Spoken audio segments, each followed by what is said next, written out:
Hello use welcome to our channel. So இந்த வாரம் நம்ம கதையில் ஃபுல்லாக பார்த்திங்கன்னா அன்பு பாசம், அந்த பாச மலர்கள் பற்றி சம்மந்தமாகவே எல்லா கதையும் வந்துட்டு இருக்க மாதிரி இருக்குது. ஆனால் பாசன்றது சொல்லும்போது பாசத்துக்கு நடுவில் வேஷமும் அதிகமாக இருக்குங்க. ஸோ பாசத்தை நினச்சி பேசுவா, பாசத்தை காட்டுற மாதிரி வேஷத்தை நினைக்கிற சம்மந்தப்பட்ட ஆட்களை பற்றி பேசவா அப்படின்ற மாதிரி தான் இருக்குது. ஒரு பக்கத்தில் பார்த்தா அம்மா அப்பா அண்ணன் தங்கச்சி இல்லைனா அக்கா தங்கச்சி இவங்களோட பாசம் மாதிரி இருக்கும். இன்னொரு பக்கத்தில் அம்மா அப்பா அப்படின்றது ஒரு பக்கம் பாசம், இன்னொரு பக்கத்தில் அக்கா தங்கச்சின்றதோட வேஷம். ஸோ இந்த மாதிரி மாற்றி மாற்றி இருக்கிறதுல தான் நிறைய நடக்குது. ஸோ இதில் நிறைய உண்மையான இருக்கிறவங்களும் இருக்காங்க, இது எப்படி இருக்க மாட்டிருக்காங்க. ஆனால் இங்கே நடக்கிறது எல்லாமே நம்மளுக்கு வர்றது எல்லாமே இந்த அப்படி தான் இருக்குது. ஸோ இன்றைக்கி நம்ம பார்க்க போகிறதே வந்து பார்த்திங்கன்னா, ஒரு பொண்ணு அம்மா அப்பா அக்கா தங்கச்சி இந்த நடுக்கில் ஒரு குடும்பத்தில் அழகான ஒரு வாழ்க்கையில் அந்த ஒரு தங்கச்சி என்ன மாதிரி ஒரு மனசில் ரொம்ப ஹர்ட்டான சுச்சுவேஷன்லாம் தாண்டி அந்த பொண்ணு வளர்ந்து வந்து போராடி வந்து கடைசி கடத்தில் அவள் ஆசை நிறையசையாக மாறி அவளோட அன்பு கிடைக்காம தவிச்சு அவள் எப்படி ஒரு மென்டலி ஒரு சைக்கோவாக மாறி கடைசி கடத்தில் அவள் போராடின வாழ்க்கையும் அவளுக்கு இல்லாமல் கடைசியில் அவளும் வாழாமல் மொத்தமாக போயிடுச்சுங்க. ஸோ இதோட ஒரு மோசமான ஒரு ஸ்டோரியை பற்றி தான் இனி நம்ம பேச போகிறோம். பாசமா வேஷமா கதையை பற்றி டிஸ்கஸ் பண்ணுவோம். ஸோ நீங்கள் பார்த்துட்ருக்கிறது மிஸ்டீரியஸ் தமிழன். வாங்க இன்னைக்கு வீடியோக்குள்ளே போகலாம்.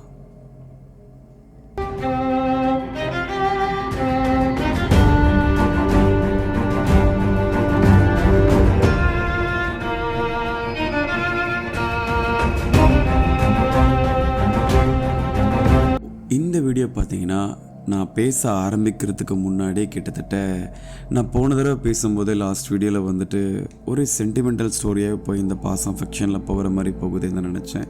ஆமாங்க, நம்ம ஒரு மர்மமான ஒரு க்ரைம் ஆரம்பித்தாலும் சரி, இல்லை ஒரு பாசமான ஒரு குடும்பத்தை எடுத்தாலும் சரி, இல்லை கொலை எடுத்தாலும் சரி, எந்த மாதிரி விஷயங்களை எடுத்தாலும் அதில் இந்த பாசமும் வேஷமும் ரிவெஞ்ச் இது எல்லாமே கலந்து வந்து தாங்க இருக்குது. அது எனக்கு எவ்வளோ போராடினாலும் அந்த விஷயங்களில் தான் சுற்றி சுற்றி இந்த உலகம் சுற்றுதுன்ற மாதிரி தான் அந்த விஷயங்கள் நடக்குது. இதில் கடைசி கடத்தில் இப்படியே போகும்போது எது உண்மையான பாசம் எது வேஷம்னே தெரியாத அளவுக்கு தான் போகுது. அப்படி தான் வாழ்க்கை போயிட்டுருக்கு எல்லாருக்கும். ஸோ டிஜிட்டலான வேர்ல்டு எல்லாமே டிஃப்ரெண்ட்டாக நடக்குது. ஓகே, ரைட், பார்ப்போம். இன்றைக்கி வீடியோவில் அம்மா அப்பா அக்கா தங்கச்சி ஒரு 4 பேரும் சேர்ந்த ஒரு குடும்பத்தை தான் பார்க்க போகிறோம். இதில் இவங்க குடும்பம் சந்தோஷமாக வாழ்ந்துக்கிட்டு இருக்காங்க. இது ஒரு கிராமத்தில் நடந்த ஒரு விஷயம். ஸோ அந்த கிராமத்தில் அந்த அப்பா அம்மா அக்கா தங்கச்சி எப்பயும் போல் வாழ்கிறாங்க, படிக்கிறாங்க, ஜாலியாக குடும்பம் போகுது, என்ஜாய் பண்ணுறாங்க, ஃபேமிலியில் எல்லோரும் செலிப்ரேஷன் பண்ணுறாங்க. அவங்களோட ஒவ்வொரு காலகட்டத்துலேயும் அவங்களோட வாழ்க்கை முறையிலையும் அவங்க ஒவ்வொரு ஸ்டேஜில் வளர வளர வளர வளர அவங்களோட வாழ்க்கை முறை சந்தோஷமாக தான் போயிட்டுருக்கு. எல்லாம் ஹாப்பியாக தான் இருக்காங்க. ஆனால் இது ஒரு குறிப்பிட்ட வயசு வரைக்கும் தான்.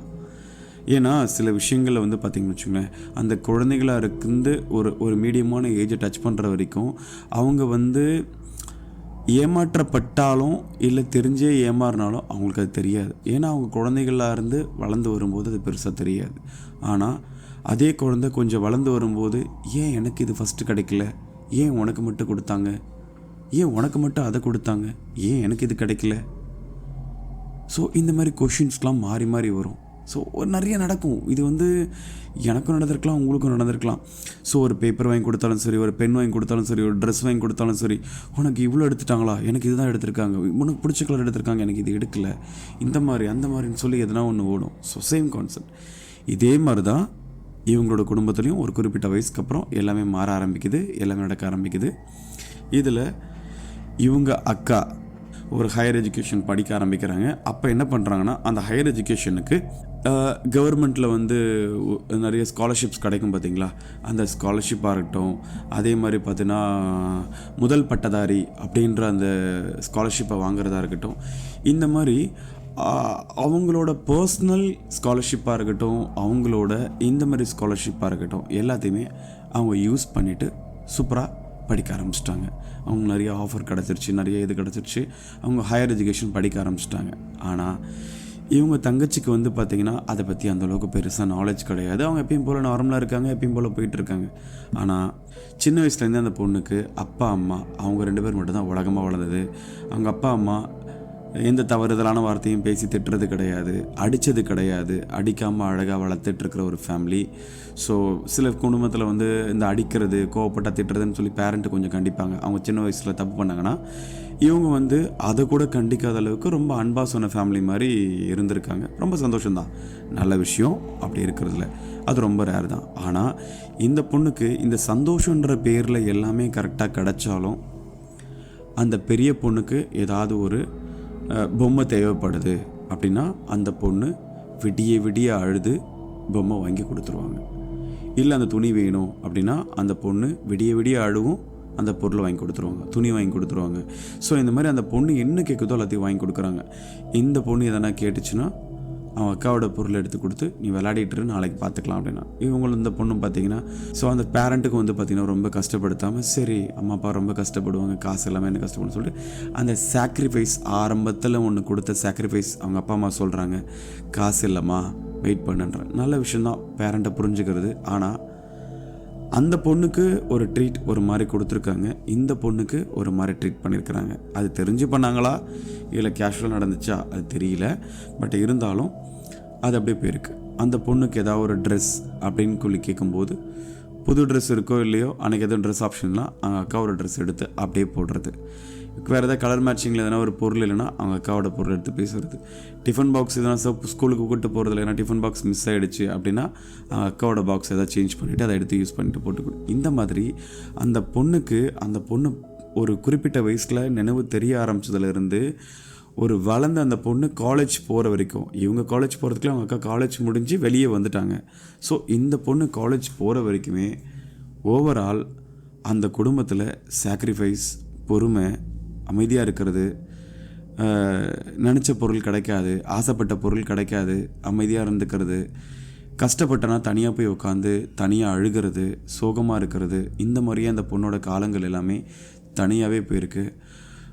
ஒரு குறிப்பிட்ட காலங்களுக்கு வந்து அப்படியே போய் இது என்ன நினச்சுன்னா அந்த மனசில் வந்து டே பை டே சேர்ந்து ஒரு ப்ரெஷராக க்ரியேட் ஆரம்பிச்சிருக்கு. ஸோ இந்த பொண்ணு காலேஜ் போக ஆரம்பித்தோடனே ஃபர்ஸ்ட் டைம் அந்த பொண்ணு வந்து காலேஜ்குள்ளே என்ட்ரி ஆகுது. ஒரு குறிப்பிட்ட டைம் நடக்குது, எல்லோரும் ஃபோன் யூஸ் பண்ணுறாங்க. அந்த பொண்ணுக்கும் ஃபோன் தேவைப்படுது, ஃபோனை கொடுக்குறாங்க. அவங்க அக்கா காலேஜ் போகும்போது அந்த அக்காவுக்கு ஒரு புது ஃபோனை வாங்கி கொடுத்துருக்காங்க. அந்த பொண்ணு அந்த ஃபோனை யூஸ் பண்ணியிருக்காங்க.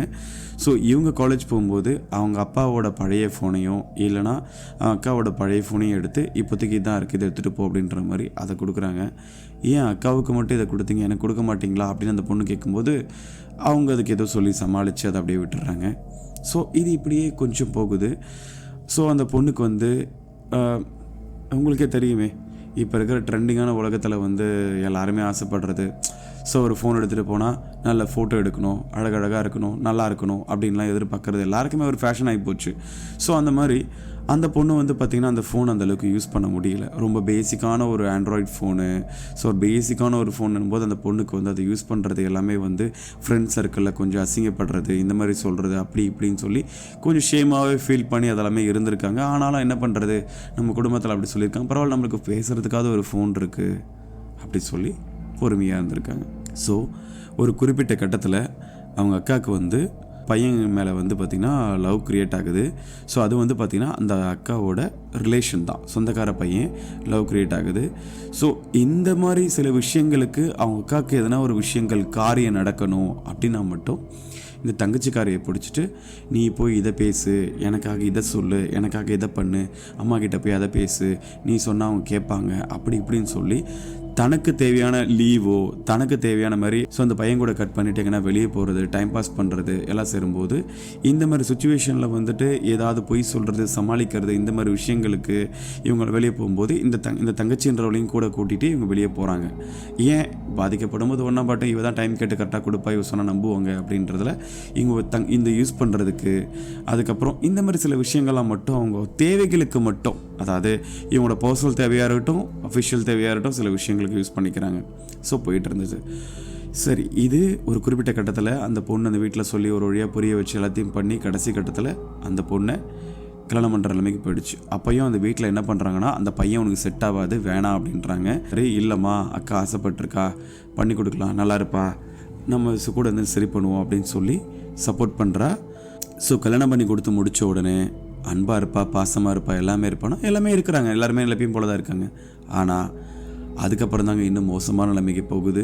ஸோ என்னென்னு பார்த்தீங்கன்னா, ஸோ இந்த பொண்ணுக்கு எப்படி ஜுவல்லு எல்லாம் போட்டு கொடுத்து கல்யாணம் பண்ணாங்களோ அதே மாதிரி இந்த பொண்ணுக்கும் சில விஷயங்களுக்கு தேவையான விஷயங்கள்லாம் வச்சுருப்பாங்க. ஸோ இந்த விஷயங்களுக்கு அவங்க அப்பாவுக்கு அவங்க அக்கா கல்யாணம் ஆகும்போது கொஞ்சம் கடன் ஏற்பட்டுருச்சு. ஸோ இந்த கடனுக்கு அந்த பொண்ணோட நகையை எடுத்துகிட்டு போயிட்டு அந்த பொண்ணு கழுத்தில் போட்டிருக்க நகையோ அந்த பொண்ணுக்குன்னு வாங்கி வச்ச சின்ன சின்ன பொருட்களையோ எடுத்துகிட்டு போய் பேங்க்கில் அடமானம் வச்சு கடனை முடிக்கணும், இதை செய்யணும், உனக்கு இப்போவா நடக்க போகுது, உனக்கு அப்புறமா தானே கல்யாணம் நடக்க போகுது, உனக்கு இன்னும் வயசு இருக்குது, ஸோ இப்போ நீ போட்டுக்கிட்டு என்ன பண்ண போகிற, அப்பா இந்த பிரச்சனையை சரி பண்ணணும், இதை போட்டுக்கொடுன்னு சொல்லும்போது அந்த பொண்ணுக்கு பேசிக்கான சின்ன சின்ன ஜுவல் போடுற ஆசை கூட இருந்தது கூட இல்லாத அளவுக்கு கொண்டு போய் வச்சிடுறாங்க. ஸோ அக்கா என்ன பண்ணுறாங்க அப்படின்னு பார்த்தீங்கன்னா, அவங்க அதாவது அந்த சின்ன பொண்ணு இருக்காங்க பார்த்தீங்களா, அப்போ அக்காவோட ஹஸ்பண்ட் அவங்க மாமா வேணும். ஸோ மாமாவுக்கு இந்த மாதிரி உடம்பு சரியில்லாமல் இருக்குது, மாமாவுக்கு ஒரு புதுசாக ஒரு வேலை பிஸ்னஸ் வைக்கணும், அதே மாதிரி நாங்கள் ஒரு இடம் வாங்க போகிறோம், இது மாதிரி தேவைப்படுது அப்படின்னு சொல்லி அந்த பொண்ணுக்கு என்னென்னலாம் தேவைப்படுதோ, இந்த பொண்ணுக்கு அதாவது பெரிய பொண்ணுக்கு என்னென்னலாம் தேவைப்படுதோ அந்த பொண்ணுக்கு இந்த பொண்ணுக்கிட்ட சொல்லி பாசமாக பேசி அந்த பொண்ணுக்கையிலேருந்து இந்த பொருள்லாம் வாங்கிட்டு போய் அவங்க வைக்கிறதோ அடமானம் வைக்கிறதோ ஏதோ ஒன்று பண்ணி முடிச்சிடுறாங்க. ஸோ அந்த பொண்ணு கண்ணெதிர நம்ம எல்லாத்தையுமே தப்பு தான் செய்கிறோம், கொடுக்கக்கூடாது, நம்ம பொருளை பார்த்துக்கணும் அப்படின்ற எண்ணம் இருக்குது. பட் இருந்தாலும் அந்த பொண்ணுக்கு அந்த பாசன்ற விஷயத்தில் கேட்கும்போது வேறு வழி இல்லைன்றதுக்காக அந்த பொண்ணு கொடுக்குது. ஸோ பாசன்ற விஷயத்தில் பார்த்திங்கன்னா அந்த பொண்ணு ஏமாறுது.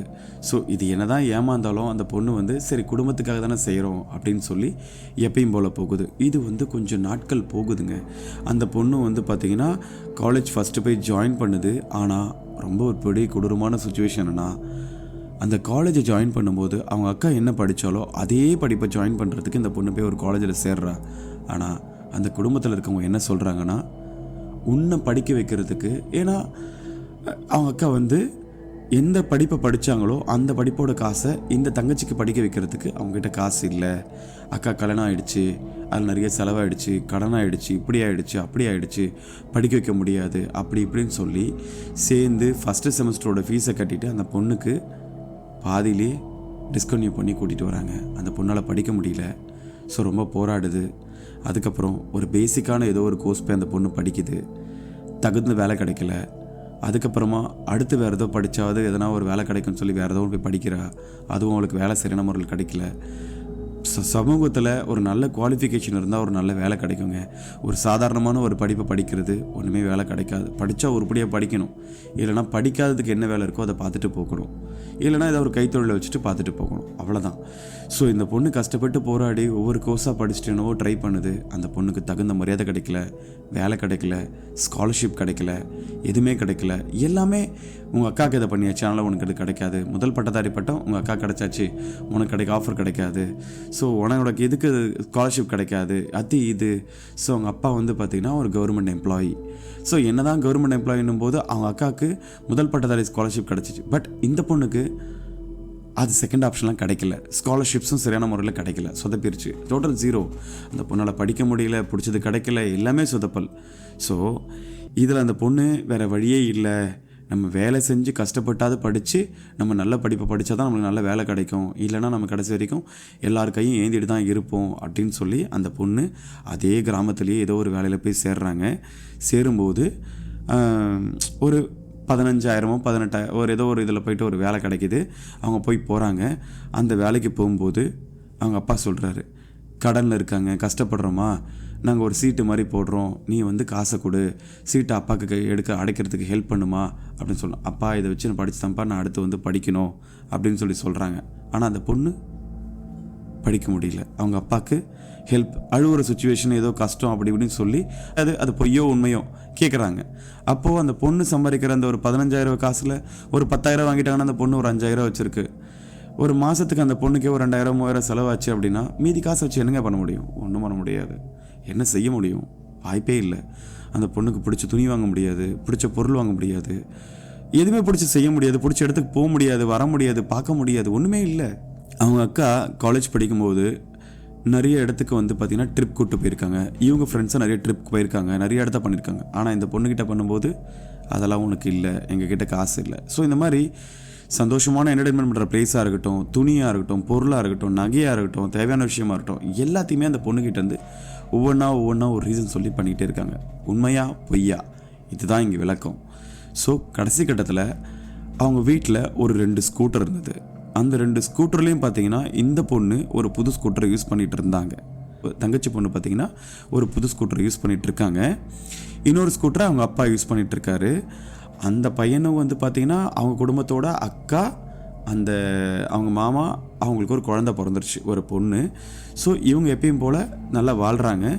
இந்த பொண்ணு சொல்கிறாங்க, எனக்கு வந்து கழுத்தில் போட ஒரு நகை கிடையாது, எனக்கு இதெல்லாம் இல்லாமல் இருக்குது, கஷ்டமாக இருக்குது. உனக்கு உன் தேவைக்கு நான் கொடுத்தேன், ஆனால் எனக்கு இப்போ எதுவுமே கிடையாது. அப்பா இவ்வளோ கஷ்டப்படுறாரு, உனக்கு கொடுத்த பொருள் எனக்கு கொடு அப்படின்னு சொல்லி கேட்கும்போது உடனே அவங்க அப்பா கிட்ட போய் கம்ப்ளைண்ட் பண்ணி, இந்த மாதிரி நான் தான் கொடுக்கும்போது கொடுப்பேன்னு சொல்லிட்டேன், ஆனால் அவள் என்னை கேட்குறா, இதை நான் அவர்கிட்ட போய் சொன்னால் கஷ்டமாகும் அப்படின்னு சொல்லி ஒரு ரீசன் சொல்கிறான். அவங்க அப்பா வந்து, உன்னை யார் கேட்க சொன்னது, நான் உன்னை கேட்க சொல்லலையே அப்படின்னு சொல்லி அவங்கள ஏதோ ஒரு திட்டி ஒரு பிரச்சனை பண்ணி உனக்கு கேட்கக்கூடாது சொன்னல அப்படி இப்படின்னு சொல்லி அவங்கள கண்டிஷன் பண்ணுறாரு. இது பல வருஷங்களாக போகுது. இது இப்போ கிடையாது. அந்த பொண்ணு காலேஜ் ஜாயின் பண்ணுறதுக்கு முன்னாடி ஒரு ஆரம்ப காலத்துலேருந்தே அவங்க கேட்க ஆரம்பிச்சிருக்காங்க. ஸோ இவங்க என்ன கேட்டாலும் அதுக்கு வந்து ஒன்று இவங்க கொடுக்க மாட்டாங்க, இல்லைன்னா அவங்க அப்பா கிட்ட போய் கம்ப்ளைண்ட் பண்ணுவாங்க, இல்லை இதான் நடக்கும். ஸோ இதே மாதிரி மாறி மாறி போயிட்டே இருந்தது. ஒரு நாள் கூப்பிட்டு சொல்லிட்டு எப்பயும் போல் சண்டை போட்டு திட்டாங்க. இது மாதிரி நான் மட்டும் போடாமல் வந்தால் எனக்கு அசிங்கமாக இருக்குது அப்படின்ட்டு. ஓகே நான் கொடுக்குறேன் அப்படின்னு சொல்லி இவங்க முடிச்சிட்டாங்க. ஆனால் கொடுக்கல. நான் ஒரு சீட்டு போட்டிருக்கேன், எடுத்து கொடுத்துருவேன், இப்போ இந்த காசு வரும், நான் எடுத்து கொடுத்துருவேன், இது வரும், பண்ணி கொடுத்துருவேன் அப்படின்னு அக்காக்காரி சொல்கிறாங்க. அப்பா என்ன சொல்கிறாருன்னா, நீ அவகிட்ட கேட்காத, நானே உனக்கு எல்லாத்தையும் ரெடி பண்ணி கொடுக்குறேன், உனக்கு என்ன பண்ணணும்னு தெரியும், அதை நான் பண்ணுறேன் செய்கிறேன், இப்போ இல்லைனா என்ன, ஒன்றும் ஆகாதில்ல, உன் கல்யாணத்துக்கு நான் தானே பண்ணுவேன், பார்த்துக்கலாம் அப்படின்னு சொல்லி அவர் சொல்கிறாரு. இவங்களுக்கு இங்கே பண்ணுறதா ஒன்றும் தெரியல. நல்ல வேலைக்கு போகலான்னு முடியல, இங்கே வேலை செஞ்சால் காசு இங்கே போயிடுது, படிக்கவும் முடியல, அடுத்த லெவலுக்கு போகவும் முடியல, வீட்டில் கேட்டாலும் ஹெல்ப் இல்லை, சப்போர்ட் கேட்டாலும் ஒன்றும் முடியல. ஸோ இவங்க போராடி மென்டலி ஒரு பெரிய டிப்ரெஷனுக்கு போக ஆரம்பிச்சிட்டாங்க. இதில் வந்து இவங்க படித்ததுக்கு வந்து பார்த்திங்கன்னா அவங்க அப்பா கவர்மெண்ட் வேலையில் இருக்கார், அவங்க அக்கா கல்யாணம் போயிடுச்சு. ஆனால் அவங்க அப்பாவுக்கு நடுவில் வந்து ஒரு மாதிரி ஹார்ட் பேஷண்ட் ஆகி உடம்பு சரியில்லாமல் போகிறாங்க. இவங்க தங்கச்சி தான் கூட நின்று பார்த்துக்கிறாங்க, எல்லாமே செய்கிறாங்க. ஆல்மோஸ்ட் அவங்க அப்பா வந்து இறந்துருவார் அப்படின்றது எல்லாருக்குமே தெரிஞ்சிருச்சு. அந்த அளவுக்கு ரொம்ப கிரிட்டிக்கலான ஒரு சுச்சுவேஷனுக்கு அவங்க அப்பா வந்து ஒரு கரண்ட்டில் ஷாக்கில் அடிபட்டு அவ்வளோ பெரிய பிரச்சனையாயிடுச்சு.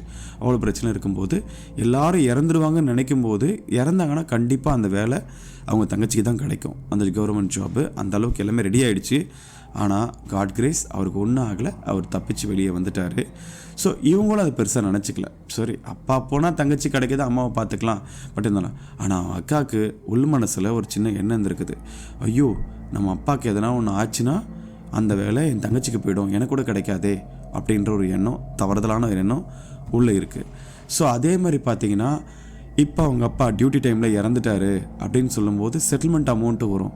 அப்படி என்னும்போது அவங்களுக்கு இன்னொரு எண்ணம் உள்ள என்ன இருக்குன்னா, நம்மளுக்கு கல்யாணம் ஆகிடுச்சு, இப்போ அவங்க அப்பாவுக்கு ஒரு 30 லட்ச ரூபா பணம் வருது, 40 லட்ச ரூபா பணம் வருது அப்படின்னா நம்மளுக்கு சும்மா ஒரு சின்ன அமௌண்ட்டு தானே கொடுப்பாங்க, மீதி ஃபுல்லாக தங்கச்சிக்காரிக்கு போயிடுமே, அவளுக்கு கல்யாணம் பண்ணணும், அவளுக்கு நகை வைக்கணும், அப்படி வைக்கணும், இப்படி வைக்கணும், எல்லாம் போயிடுமேன்னு சொல்லிட்டு இந்த பொண்ணுக்கு ஃபுல்லாக ஒரு தவறுதலான எண்ணங்களில் ஃபுல்லாக உள்ள இருக்குது. அது அந்த பொண்ணுக்கு மட்டும் இல்லை, மெயினாக அந்த பொண்ணுக்கு வந்துச்சா இல்லைனா அந்த பொண்ணை வந்து அவங்க மாமான்னு சொல்கிறாங்க பார்த்தீங்களா, அவங்க வந்து தூண்டி விட்டு இந்த மாதிரி ஆச்சா அப்படின்றது தெரியாது. ஓவரால் ஒரு தவறுதலான எண்ணங்கள் இருக்குது. இந்த பொண்ணு எமர்ஜென்சிக்கு அவங்க அக்கா அதாவது அக்காவுக்கு எமர்ஜென்சி வரும்போது அந்த பொண்ணு டக்குன்னு ஜொல்ல கழட்டி கொடுத்தவங்க, அவங்க தங்கச்சிக்கு ஏதோ ஒரு எமர்ஜென்சி வரும்போது அக்கா எனக்கு ஒரு 1000 ரூபா கொடு, அக்கா எனக்கு ஒரு 2000 ரூபா கொடு அப்படின்னு சொல்லி கேட்கும்போது, நான் மாமாவை கேட்கணுமா, மாமாவை கேட்டு தாங்க கொடுக்க முடியும், இதை கேட்டு தாங்க பண்ண முடியும், என் கையில் எதுவுமே இல்லை, சம்பளம் வந்தால் நான் மாமா கிட்டே கொடுத்துருவேன், அதை வந்து தான் கொடுக்க முடியும், எனக்கு எதுவுமே தெரியாது, எல்லாம் இருந்தும் கொடுக்கறதுக்கு ஒரு டயலாக் சொல்லிவிட்டு ஏமாத்துறாங்க அந்த பொண்ணை. ஆனால் இது இப்படியே போயிட்டு இருந்தது. ஸோ இப்போ வந்து பார்த்திங்கன்னா அவங்க அக்கா வந்து ஒரு புதுசாக ஒரு ஃபோன் வாங்குறாங்க. ஃபோன் வாங்கினவுடனே அவன் தங்கச்சிக்கிட்ட காட்டுறாங்க, இது மாதிரி பார்த்தீங்கன்னா நான் புது ஃபோன் வாங்கியிருக்கேன் அப்படின்னு சொல்லிட்டு. அப்போவும் அந்த பொண்ணு ஒரு பழைய ஃபோனை, அடிப்பட்ட ஃபோனை தான் அந்த பொண்ணு யூஸ் பண்ணிகிட்டு இருக்காங்க. அப்போ உடனே தெரிஞ்சோ தெரியாமையோ ஒரு ஆசையில் அந்த பொண்ணுக்கிட்ட கேட்குறாங்க. கேட்கும்போது, ஸோ அக்கா எனக்கு ஃபோனை மாற்றணுங்க்கா, ரொம்ப கஷ்டமாக இருக்குது, ஒரு ஃபோனை மாற்றி கொடுக்கா அப்படின்னு சொல்லி கேட்குறேன். நான் வேணா நான் பார்த்துக்கிறேங்க்கா அப்படின்னு சொல்லி கேட்குறேன். நான் வேணா உனக்கு சின்னதாக எதாவது ஹெல்ப் பண்ணுறேங்க்கா, நான் எதாவது இருக்கும்போது கொடுத்துட்றேங்க்கா அப்படின்னு சொல்கிறேன்னு சொல்லி ஐயோ இல்லைம்மா, நான் மாமாவை தான் கேட்கணும், மாமா தான் எனக்கு வாங்கி கொடுத்தாரு அப்படின்னு சொல்லி உடனே பேச்சை மாற்றிட்டாங்க. ஸோ உடனே என்ன பண்ணிட்டாங்க, சரி மாமா கிட்ட கேட்டாது எனக்கு வாங்கி கொடுக்கா, நான் ஏதாவது நானும் உனக்கு இருக்கும்போது நான் கொடுத்துட்றேன் அப்படின்னு சொல்லி கேட்டிருக்காங்க. ஸோ ஃபோனை போட்டு இவங்களும் அந்த புது ஃபோன் வாங்கணுன்ற ஆசையில் மாமாவுக்கு காலை போட்டு, மாமா எனக்கு ஃபோனை வாங்கி கொடுங்க, செய்யுங்க போங்க அப்படின்னு சொல்லி அந்த பொண்ணு கேட்டிருக்காங்க. கேட்கும்போது அவங்க என்ன சொல்லியிருக்காங்க அப்படின்னு பார்த்தீங்கன்னா, சரிம்மா நீ இவ்வளோ கேட்குறல்ல, என்ன பண்ணு, ஃபோனு உனக்கு ஏற்ற மாதிரி ஒரு 10,000 8,000 10,000 அந்த ரேஞ்சில் ஒரு டச் ஃபோன் பார்த்துக்கோமா அப்படின்றாங்க. 8,000 10,000 ஃபோன்லாம் அந்த அளவுக்கு ஒர்த் இல்லைம்மா, கஷ்டமாக நல்லா இருக்காது, நான் ஒரு ஃபோன் வாங்கினாலே 5 வருஷம் வச்சுப்பேன், நல்ல ஃபோனை வாங்கி கொடுங்க அப்படின்னு சொல்லி கேட்டிருக்காங்க. இவங்க என்ன பார்த்தீங்கன்னா, உனக்கெல்லாம் எதுக்கு அந்த ஃபோனு, அதை வச்சு நீ என்ன பண்ண போகிற அப்படி இப்படின்னு சொல்லி ஒரு மாதிரி மட்டமாக பேசியிருக்காங்க. இல்லை எனக்கும் ஆசையாக இருக்குது அந்த மாதிரி ஃபோன் சொல்லி அவங்க ரொம்ப ஆசையாக ரொம்ப அது கேட்டிருக்காங்க. அதுக்கப்புறம் போய் அவங்க அப்பா அம்மா கிட்ட சொல்லியிருக்காங்க, எல்லோரும் பண்ணியிருக்காங்க. ஸோ அவங்க அப்பா அம்மா பார்த்தீங்கன்னா, சரிப்பா நீ ஃபோனை வாங்கி கொடு, நான் வேணால் சப்போர்ட் பண்ணுறேன் அப்படின்னு சொல்லி அவங்க ஃபஸ்ட்டு சொல்லியிருக்காங்க. ஆனாலும் வந்து பார்த்திங்கன்னா இவங்க அந்த ஃபோனுக்காக ரொம்ப அலைஞ்சிருக்காங்க, கஷ்டப்பட்டுருக்காங்க. அதுக்கப்புறம் போய் அவங்க அக்கா கிட்டே கேட்கும்போது அப்புறம் மாமா கிட்ட சொல்லி பேசி எல்லாம் பண்ணி இந்த ஃபோனுக்காகவே ஒரு 3 மாதம் கெஞ்சி விட்டு எல்லாம் பண்ணி, சரி நான் உனக்கு கிரெடிட் கார்டில் வாங்கி தரேன் அப்படி இப்படிலாம் சொல்லியிருக்காங்க. ஆனால் சொன்ன வார்த்தை என்னவோ நான் கிரெடிட் கார்டில் வாங்கி தரேன்னு சொல்லியிருக்காங்க. ஆனால் அந்த வார்த்தையை முழுமையாக சொல்லலை. என்ன சொல்லியிருக்காங்க அப்படின்னா, ஓகே இந்த ஃபோனை நான் வாங்கி தரேன், ஆனால் இஎம்ஐ நீ கட்டிடுவியா, இஎம்ஐ நீ தான் கட்டணும், நான் அதெல்லாம் கொடுக்க மாட்டேன், இஎம்ஐ நீ தான் கட்டணும். அந்த பொண்ணு என்னங்க பண்ணுவாங்க, அந்த வர காசு அவங்க அப்பா இங்கே அவங்க அப்பாவுக்கு சீட்டுக்கு கஷ்டம் கடன் சொல்லி இங்கே கொடுத்துட்றாங்க. கையில் இருக்கிறதோ 2,000 3,000 ரூபா. அதை வச்சு அவங்களுக்கு தேவையான காஸ்மெட்டிக்ஸோ இல்லை தேவையான பொருளை கூட அந்த பொண்ணால் நிறைவேற்றிக்க முடியல. ஸோ இந்த பக்கத்தில் ஒரு ஃபோன் வாங்கி கொடுத்தா ஹெல்ப் பண்ணுவாங்கன்னு பார்த்தா இவங்க நான் ஃபோன் வாங்கி தரேன், இஎம்ஐ நீயும் கட்டிக்கிறியா அப்படின்றாங்க. அதேமாரி அவங்க அப்பா அம்மா கிட்ட அவங்க எங்கள் அக்கா கிட்ட சொன்னது எதுவுமே அங்கே சொல்லக்கூடாது, தப்பாக போயிடும் அப்படின்னு சொல்லி அமைதியாக இருந்து போராடி இருக்காங்க. அதுக்கப்புறம் வேறு வழி இல்லாமல் அக்கா இந்த மாதிரி சொல்கிறாங்கம்மா, எனக்கு வேறு வழி தெரியல, இஎம்ஐ கட்ட முடியல, நான் என்ன பண்ணுவேன், நீங்கள் எனக்கு எதாவது ஹெல்ப் பண்ணுமா, பரவாயில்ல என் கையில் வர அந்த 2,000 3,000 கூட நான் சேர்த்து வச்சு கூட நான் கட்டிக்கிறேன், பார்த்துக்கிறேன், நான் எக்ஸ்ட்ரா கூட வேலை செய்கிறேன், நான் பார்த்துக்கிறேன் அப்படின்னு சொல்லி அவங்க என்னென்னவோ சொல்லியிருக்காங்க. அதுக்கப்புறம் பார்த்திங்கன்னா இவங்க வீட்டிலேருந்து கொஞ்சம் கேஷை ஹெல்ப் பண்ணியிருக்கிறாங்க. இவங்க வீட்டில் வந்து கொஞ்சம் கேஷ் ஹெல்ப் பண்ணதுக்கப்புறம் பார்த்திங்கன்னா இவங்களும் வந்து அந்த பொண்ணுக்கிட்ட கேஷ் கொடுத்துட்டாங்க. ஸோ இவங்களும் வந்து பார்த்திங்கன்னா நானும் கொஞ்சம் கேஷை ரெடி பண்ணிவிட்டு நான் அதுக்கப்புறமா அம்மா கிட்ட கொடுத்துட்றேன் அப்படி சொல்லியிருக்காங்க. இவங்க இங்கே வேலை செஞ்சுட்டு இருந்தது பார்த்திங்கன்னா திடீர்னு இவங்களுக்கு ஒரு வேலை கிடைக்கிது. இவங்க சென்னை வந்துடுறாங்க. சென்னை வந்ததுக்கப்புறம் பார்த்திங்கன்னா ஒரு இடத்துல வேலை செய்கிறாங்க. வேலை செய்யும்போது இந்த இடத்துல இவங்க சம்பளம் ஓரளவுக்கு வந்து அவங்களுக்கு மேனேஜபிளாக இருக்குது. அவங்க அப்பாவுக்கும் அனுப்புகிறாங்க. ப்ளஸ் இவங்க கையிலையும் மேனேஜ் பண்ணிவிட்டு ஹாஸ்டலுக்கு ஃபீஸை கட்டிவிட்டு எல்லாத்தையும் செட் பண்ணிவிட்டு இவங்களும் ஓரளவுக்கு மேனேஜ் பண்ணி கரெக்டாக பார்த்துக்கிறாங்க. ஸோ இதில் இவங்க கொஞ்சம் காசை இங்கே வந்ததுக்கப்புறம் வந்து பார்த்திங்கன்னா சடனாக ஒரு 2 மாதம் காசை நல்லா சேர்த்து வச்சு இவங்க அதுலேருந்து ஒரு எல்லாமே, ஏன்னா புதுசாக வந்திருக்கிறோம், நிறைய செலவாக இதெல்லாம் பண்ணும்போது இவங்க வந்து பார்த்திங்கன்னா ஒரு 35,000 ரூபா அந்த மதிப்புள்ள ஒரு ஃபோனை வாங்குறாங்க. ஸோ அவங்க அப்பா வந்து ஒரு சின்ன அமௌண்ட்டை கொடுக்குறாரு, இவங்களும் ஒரு சின்ன அமௌண்ட்டை போட்டு ஒரு பாதி அமௌண்ட்டை ரெடி பண்ணிடுறாங்க. ரெடி பண்ணிவிட்டு அவங்க அப்பா கிட்ட அந்த காசை அமுச்சு விட்டுறாங்க. அமுச்சு விட்டு, அப்பா நீங்களே போயிட்டு அந்த ஃபோனை வாங்குங்கப்பா, நான் இந்த மாதிரி மாடல் கலரு எல்லாத்தையும் நான் அமுச்சு விட்டுறேன், அதை மட்டும் நீங்கள் அந்த கடையில் காமிச்சிட்டு நீங்கள் வாங்கிடுங்கப்பா அப்படின்னு சொல்லி அந்த பொண்ணுக்கு சொல்கிறாங்க. சரி ஓகே அப்படின்னு சொல்லிட்டு அந்த பொண்ணுக்கு வாங்குறதுக்காக எல்லாமே போகிறாங்க. அதுவும் இவங்க வந்துட்டு பல தடவை கெஞ்சினதுக்கப்புறம் போகிறாங்க. போயிட்டு வாங்க போகும்போது எல்லாத்தையும் போய் வாங்கி எல்லாத்தையும் முடிச்சுட்டு இந்த மாதிரி இந்த ஃபோனை வாங்கியிருக்கேன், இந்த மாதிரி இந்த செஞ்சுருக்கேன்னு சொல்லியிருக்காங்க. அந்த பொண்ணு ஒரு கலர் கேட்டிருக்குது.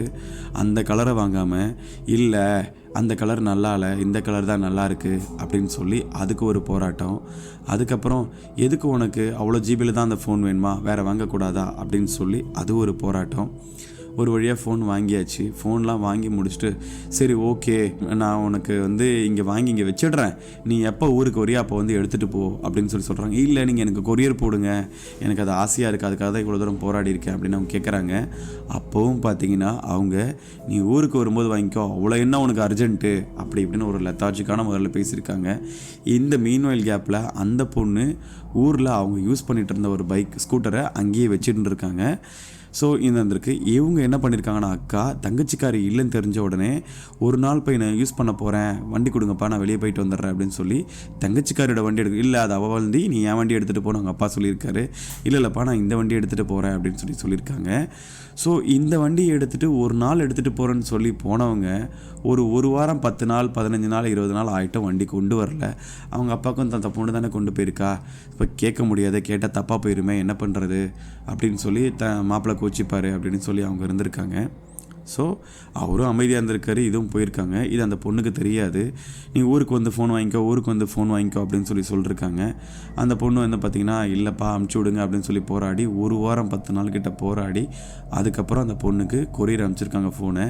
என்னப்பா ஃபோன் வந்துருச்சு, பில்லு காணோம், பில் எதுவுமே இல்லை, என்ன ஏது அப்படின்னு சொல்லி கேட்கும்போது பில்லெல்லாம் உனக்கு எதுக்கு, பில்லாம் ஒன்றும் தேவைப்படாதில்ல, நீ ஃபோனை மட்டும் வச்சுக்கொண்டிருக்காங்க. அதுக்கப்புறம் அந்த பொண்ணு வந்து எப்பயும் போல் சரி ஓகே என்ன பண்ணுறது, நம்மளுக்கு இப்படி தான் மரியாதை கிடைக்கும் போல இருக்குன்னு சொல்லி அமைதியாக இருக்குது. அதுக்கப்புறம் ஏதோ ஒரு மேனுஃபேக்சரிங் டிஃபெக்ட் ஃபால்ட் வந்திருக்கு போல இருக்குது அந்த பொண்ணுக்கு. சரி அப்போ தான் பில்லு கேட்குது, இந்த மாதிரி நம்ம ஷோரூம் போகணும், சர்வீஸ் கேட்கணும் சொல்லும்போது பில்லு அனுப்புறதுக்கு முன்னாடி சர்வீஸ் ஷோரூம் போகிறாங்க, ஃபோன் நம்பர் கொடுக்குறாங்க. இல்லைங்க உங்கள் ஃபோன் வந்து ரிஜிஸ்டர் நம்பரில் ஆகலை, வேறு நம்பர் கொடுங்க அப்படின்னு சொல்லி கேட்குறாங்க. அவங்க வந்து வேறு நம்பர் கொடுக்க ட்ரை பண்ணுறாங்க, எதுவுமே ஆகலை. அதுக்கப்புறம் அவங்க அப்பா கால் பண்ணி கேட்கும்போது சரி ஓகே நீ வேணால் மாமா நம்பரை கொடுத்துப்பாரு அப்படின்னு சொல்லும்போது மாமா நம்பரை கொடுக்குறாங்க, பேர் வருது.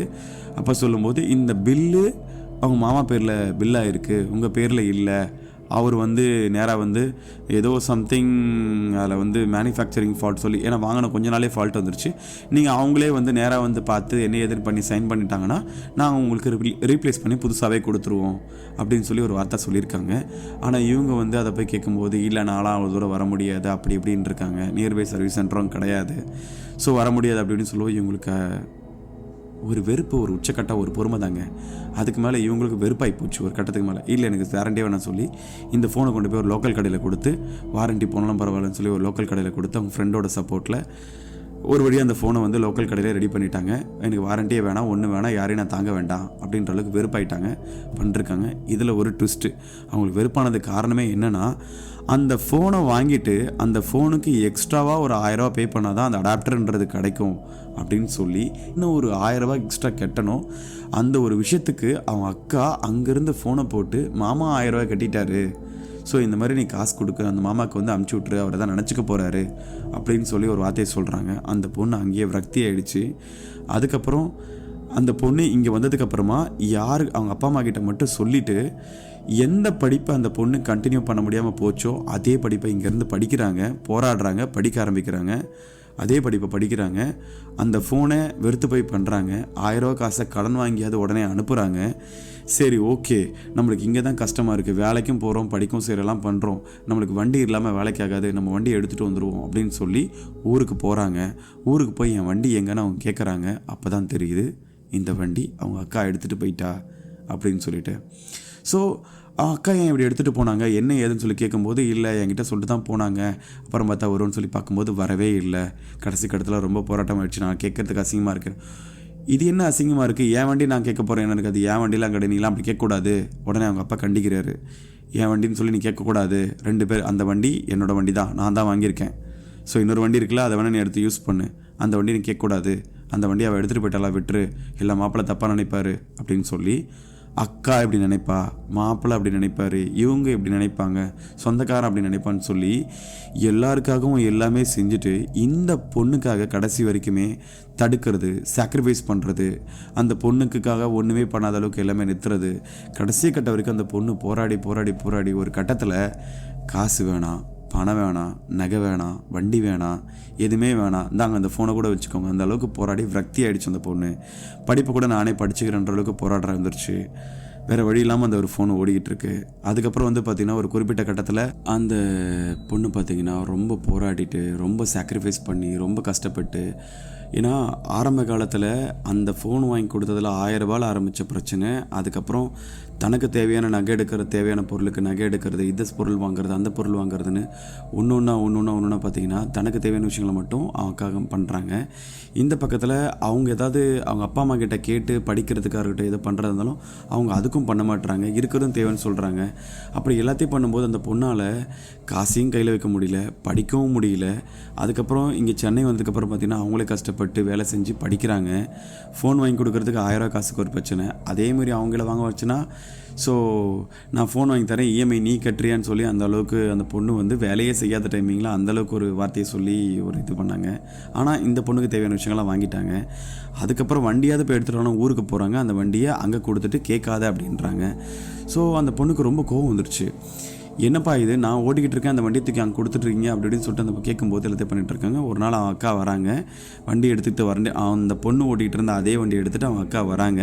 அங்கே ஊரில் இருக்கும்போது வந்துட்டு, சரி இதை நான் தானே ஓடிக்கிட்டு இருந்தேன், நீ அதை எடுத்துகிட்டு போனேன் அப்படின்னு கேட்கும்போது, அது எதர்ச்சியாக, அது வார்த்தை அப்படி வரல, எதர்ச்சியாக வந்து பார்த்திங்கன்னா இவங்க எப்போது சும்மா நார்மலாக கேட்குறாங்க, என்னாச்சு, நான் வண்டி எடுக்கலான்னு பார்க்குறேன், நீ எடுத்துகிட்டு போயிட்டியா, சரி ஓகே, நீ வந்து உனக்கு வேணா அந்த வண்டி எடுத்துகிட்டு போ, இதை நான் எடுத்துகிட்டு போகணும் அப்படின்னு சொல்லி கேட்கும்போது, இல்லை இந்த வண்டி நான் இப்போ யூஸ் பண்ணிகிட்ருக்கேன், நான் அப்பா கிட்ட சொல்லிட்டேன், நான் யூஸ் பண்ணிகிட்ருக்கேன்ப்பா அப்படின்னு சொல்லிட்டேன், இதுதான் நான் வந்து வேலைக்கு போகிறதுக்கு வீட்டுக்கெலாம் யூஸ் பண்ணிகிட்ருக்கிறேன், அப்பா கிட்ட சொல்லிட்டேன், அப்பாவும் சரின்னு சொல்லிட்டாரு.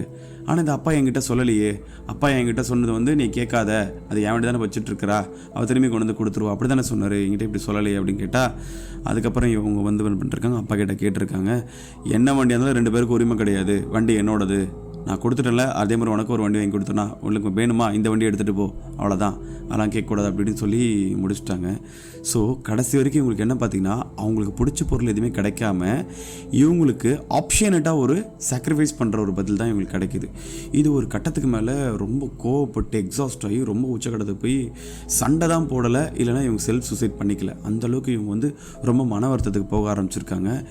இந்த இடத்துல மன வருத்தத்தில் போய் இவங்க இந்த இருந்த டைமிங்கில் இவங்க திரும்பி சென்னைக்கு வந்துட்டாங்க, படிச்சுட்ருக்குறாங்க. இவங்க அப்பாவுக்கு திரும்பி உடம்பு சரியில்லாமல் போகிற ஒரு நிலைமை வருது.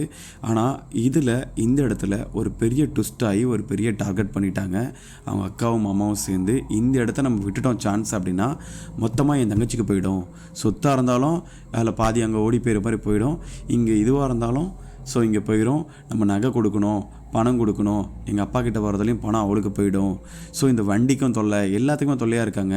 ஸோ இதில் வந்துட்டு பார்த்திங்கன்னா இவள் ஒருத்தி இல்லைன்னா நம்மளுக்கு வந்து எல்லாமே ட்ராக் ஃப்ரீ ஆயிரும் அப்படி இப்படின்னு சொல்லிட்டு இவங்க என்னென்னவோ பேச ஆரம்பிச்சிருக்காங்க. இவள் வந்து ஒழிஞ்சு போய் தொலைய மாட்டாளே அப்படி இப்படின்னு சொல்லி என்னென்னவோ ட்ரை பண்ண போகிறாங்க. அதில் சொல்லுவாங்கள்ல, ஒரு சின்ன தவறுதலை மனசு யோசிக்க ஆரம்பிச்சோன்னா அந்த இடம் பெரிய பிரச்சனையாக போய் முடிய ஆரம்பிக்கும்னு சொல்லுவாங்க பார்த்தீங்களா. அந்த பிரச்சனை ஒரு உச்சக்கட்டத்துக்கு போகும்போது ஒரு பயங்கரமான ஒரு நிலைமையை கொண்டு போய் விட்டுருச்சு. ஸோ இந்த பொண்ணு எப்பயும் போல்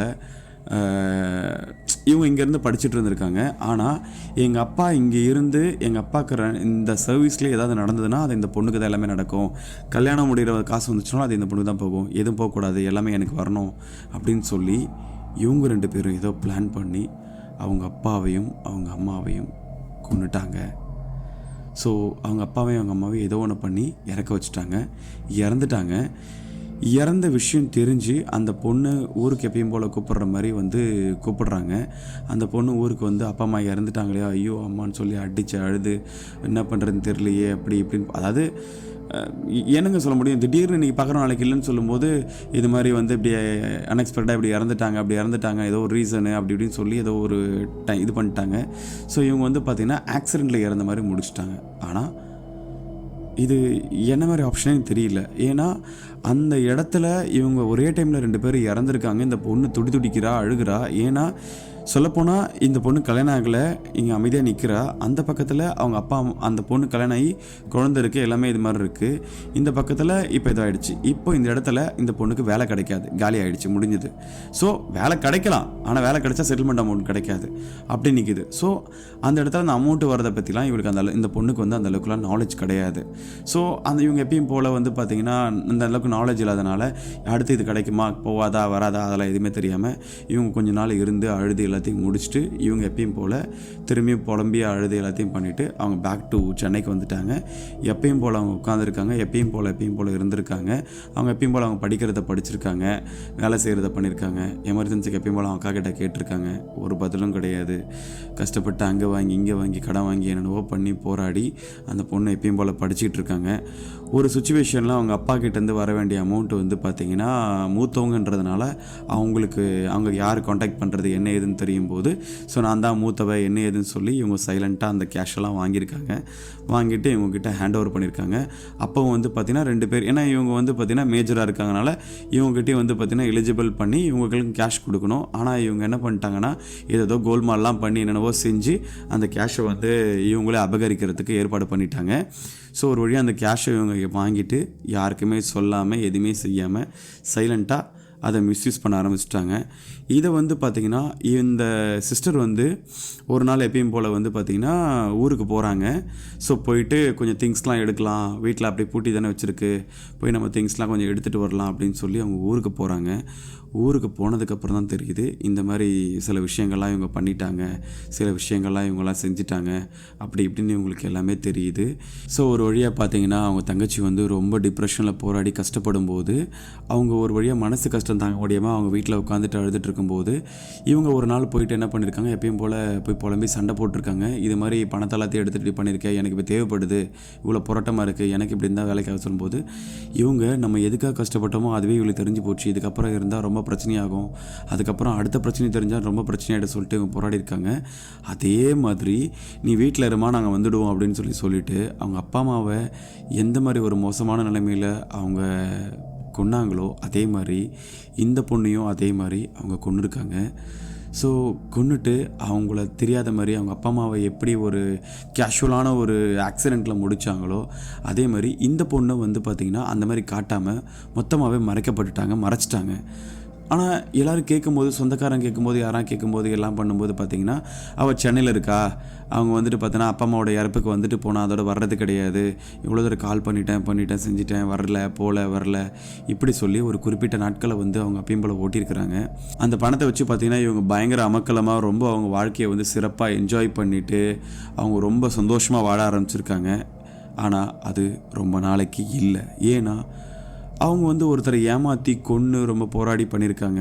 ஸோ பெத்த அம்மா அப்பா வேணா நான் பார்த்தா பொண்ணு நம்மளை கொண்டுட்டாங்கன்னு சொல்லிட்டு வேணால் அமைதியாக இருந்திருக்கலாம்.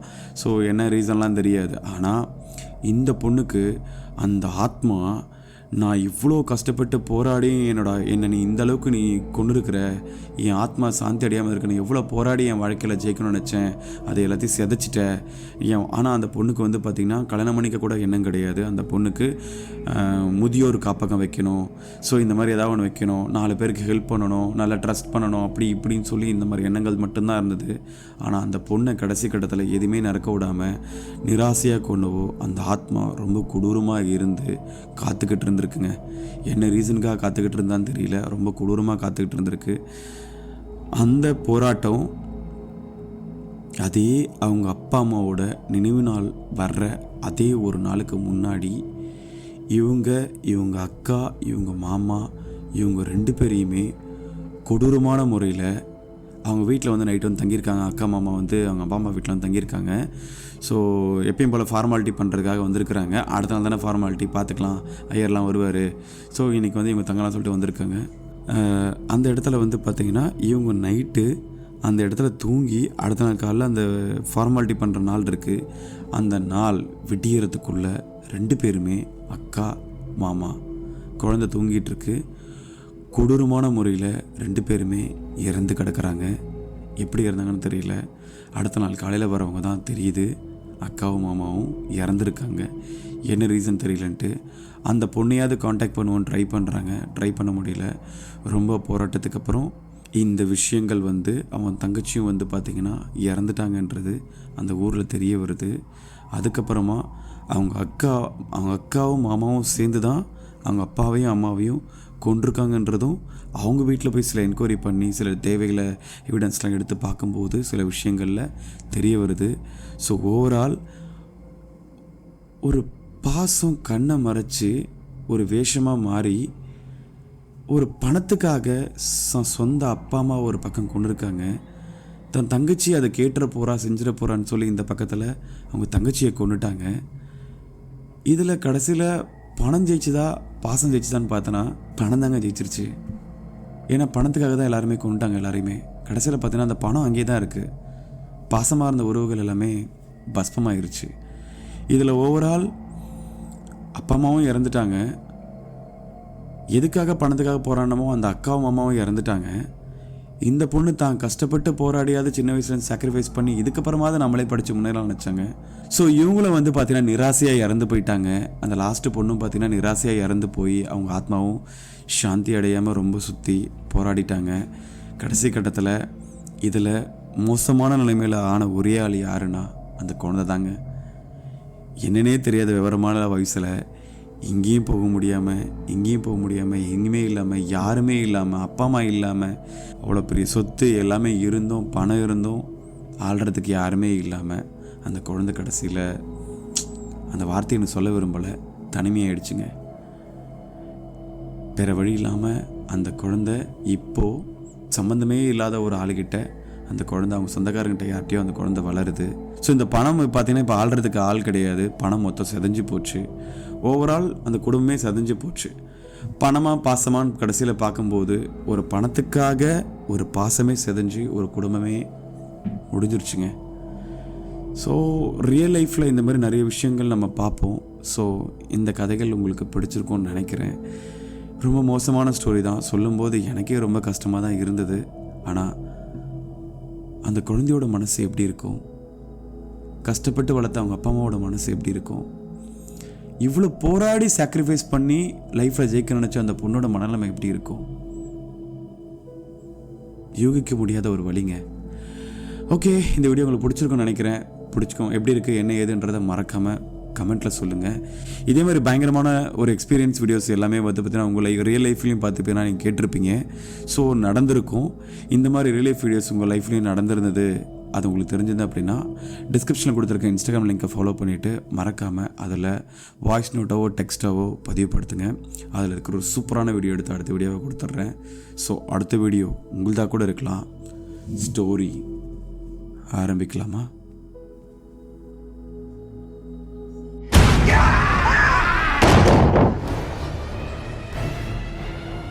Beep, beep, Richie.